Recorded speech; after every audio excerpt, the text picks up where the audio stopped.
Ladies and gentlemen, welcome to Tiger Pick'ems here on MUTV. I'm Lexi Simmons, and I have the pleasure of being joined by Jack McGrath and Reese Wegman tonight. Today we're going to be discussing last week in college football and look forward for what's to come in matchups of Week 8. First in the lineup, coming off a tough loss last week against South Carolina, Georgia has a lot of ground to make up. It'll be interesting to see how they bounce back this week against Kentucky after that devastating double overtime loss that broke their undefeated record and dropped them from 3-10. Jack, what are your thoughts regarding this upcoming matchup for those Bulldogs? So if it wasn't before, every game now is a must-win for Georgia. They still have a chance to make the playoff. They're not completely eliminated yet, but it's going to be a much tougher road. So looking at their next few games, so they play Kentucky now, but after that they have a very difficult schedule. They play Florida, Missouri, and Auburn, all very good teams, all ranked in the top 25. This Kentucky game is going to need to be a must-win. I think they're going to blow them out. They had a lot of mistakes in that South Carolina game. We all saw the Rodrigo Blankenship missed field goal to end it. I still think that is going to sort of propel them. It's going to be a wake-up call for them. So because of that, I think that they win this week. The spread is at 12.5. I think they cover the spread with flying colors. Big win for Georgia. 45-17 is my prediction. I agree, Jack. There's no chance Georgia lets another one slip by them. But we do need to remember Kentucky has been competitive against SEC teams in the past. They came up only 8 points short to Florida. So I think Georgia's going to have that in their minds coming into this game. And I don't think they're going to take it lightly whatsoever. I still think South Carolina lit a fire under Georgia, and that's still burning pretty hot. They're going to come out with a win in this one, 35-14. All right, so our next game is Michigan versus Penn State. I think this is the best game of the week. We got two really good teams here. So Penn State played well last week against Iowa, and they have the second best defense in the NCAA based on points per game. They're only giving up 8.2 points per game. And if this game is in Michigan, I probably am more leaning towards the Wolverines. But since this game's in Pennsylvania, I'm going to go with the Nittany Lions, Penn State 27-24. Yeah, and last week for Michigan, the score does not reflect how the game went. While they did come out with a 42-25 win, Illinois surged in the third and the beginning of the fourth quarter. They took the game to be 28-25. It looked like Michigan was in trouble losing that one against the Illini, and that would not have been good for their season. They were able to pull it out, but I think Michigan's just really been struggling this season, and Penn State's going to be really their first big opponent that could really test them. I think Penn State's been playing extremely well all season. I don't see any reason that changes. I think Michigan's flaws kind of all come out in this game, but Penn State will take it 30-23.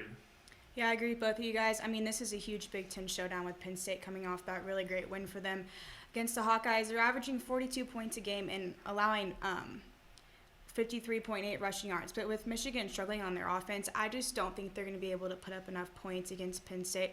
So I do have them losing Saturday night as well. Next up, we have the big rivalry with Tennessee and Alabama.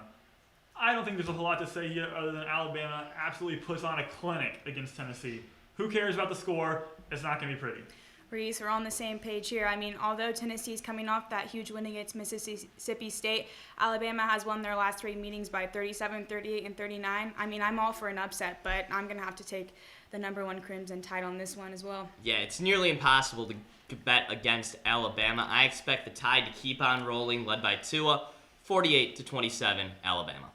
And another matchup that doesn't necessarily leave a lot of room for competition is that Ohio State-Northwestern game on Friday night. I'm not sure that Northwestern's offense can keep up with the well-rested Ohio State team coming off that bye week. I think the number 4 ranked Buckeyes are going to have to take Northwestern with a score of 35-14. Reese, your thoughts? Yeah, Ohio State should not be challenged in this one. This one will likely to be decided early. I don't see Northwestern really being able to get enough going on offense or contain Ohio State on defense. Ohio State should come out of this one 48-10. So this is a rematch of last year's Big Ten championship game, but circumstances are a little different with Northwestern only at 4-1.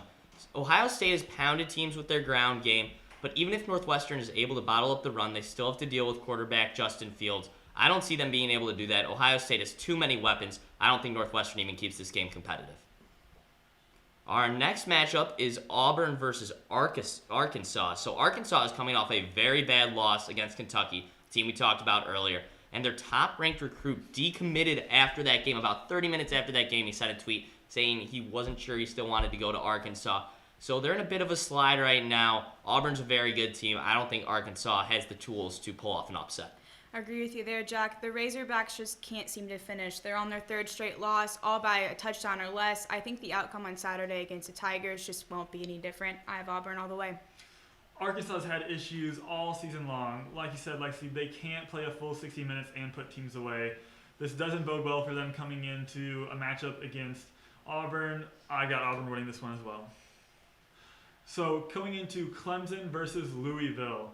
To me, Trevor Lawrence still has not regained that wow factor that he had at the end of last year in his sophomore season. I think he's trending in the right direction, and a matchup against Louisville seems as good of a time as any to break out. So why not? I think Louisville stays in the fight, but Clemson's offense gets rolling and wins as Lawrence throws for 3 touchdowns and no picks and starts rolling this season. I like Louisville as an upset candidate purely based off their offensive potential. They're averaging just over 37 points a game this year, which is top 25 in the NCAA based on offensive scoring. That being said, I don't think Clemson will let their guard down. They're a great team. They saw what happened to Georgia last week. They almost got upset by North Carolina earlier in the year. I think it'll be a lot closer than people are expecting. I still think Clemson pulls it out.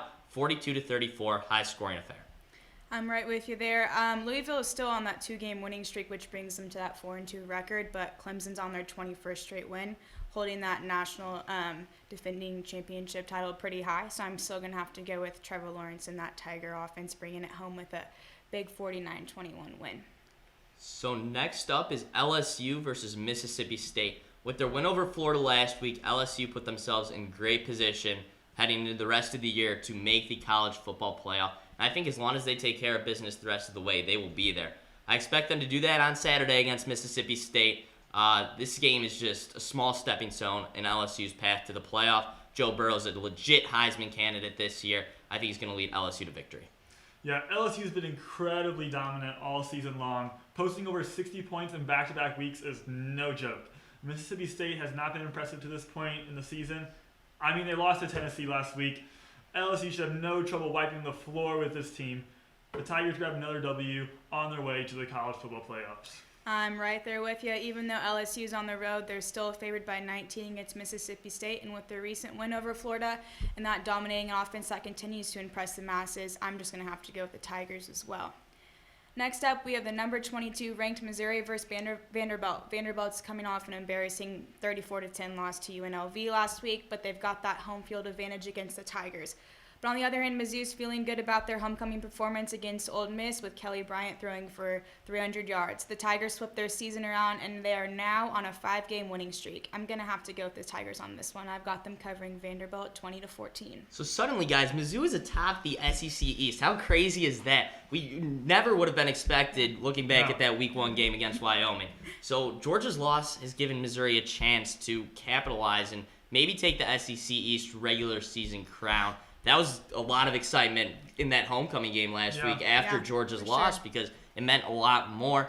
So the Tigers were able to take care of business last week, even though they were missing Cale Garrett for the first time this year. I still think they will travel. They're going to travel to Vandy, and I think they will take the W once again, 35-17. Like you said, Mizzou is finally ranked.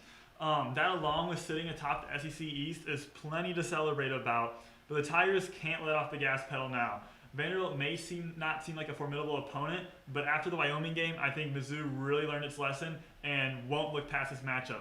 As long as Mizzou hangs in there, plays this game, I see no reason why they can't walk out of this one 6-1.